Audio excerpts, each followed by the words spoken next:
তো তাহলে দেখলেন আমাদের সাইকেলের হ্যান্ডেলটা কতটুক ব্যান্ড। তো এই ব্যান্ডটা কী কারণে হয় সেটা আমি আপনাদেরকে দেখাবো। তো পুরো ভিডিওটা আপনারা দেখবেন। তো আমাদের হ্যান্ডেলটা দেখেন এই জায়গাটা অনেকখানি ব্যান্ড হয়ে গেছে। তো মূলত আমাদের ব্যান্ডটা হয় যদি আমাদের সাইকেলটা বোঝাই লোড সাইকেল পড়ে যায়, তাহলে কিন্তু আমাদের হ্যান্ডেলটা এরকম ব্যান্ড হয়ে যায়। তো মূলত এই ব্যান্ডটা আপনারা কিভাবে সোজা করবেন বা কিভাবে ঠিক করবেন সেটি আজকে এই ভিডিওতে আমি আপনাদেরকে দেখাবো। তো পুরো ভিডিওটা আপনারা দেখবেন। তো প্রথমে আমাদেরকে এরকম একটা রড নিতে হবে, 16 বা 22-এর রড হলেও হবে, কারণ রড যদি না থাকে তাহলে আপনারা কাঠের রেজা দিয়েও হ্যান্ডেলটাকে সোজা করতে পারবেন। তো দেখেন আমাদের হ্যান্ডেলটা এই জায়গায় অনেকটা বাঁকা হয়ে গেছে। তো আমাদের হ্যান্ডেলটা কিন্তু লেফট সাইডে কিন্তু কাইতে হয়ে রয়েছে।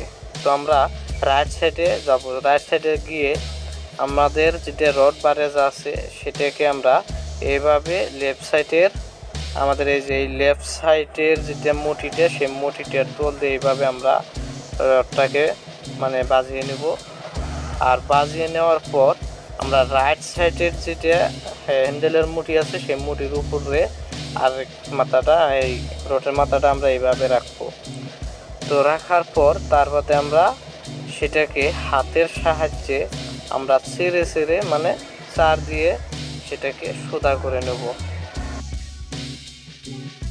তো আমরা সাইকেলের তালাটা আগে মেরে নেব, কারণ তালা না মারলে কিন্তু আমাদের সাইকেলটা খালি আগে পিছিয়ে দূর করে। তো আগে আমরা তালাটা মেরে নেব।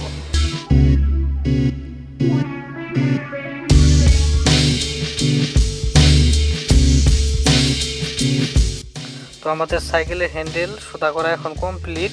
তো আপনারা চাইলেও আপনাদের বাসায় এইভাবে সোজা করে নিতে পারবেন। তো আজকের এই ভিডিওতে যদি কেউ নতুন এসে থাকেন তাহলে একটা লাইক, শেয়ার, কমেন্ট, সাবস্ক্রাইব করে আমাদের সাথেই থাকবেন।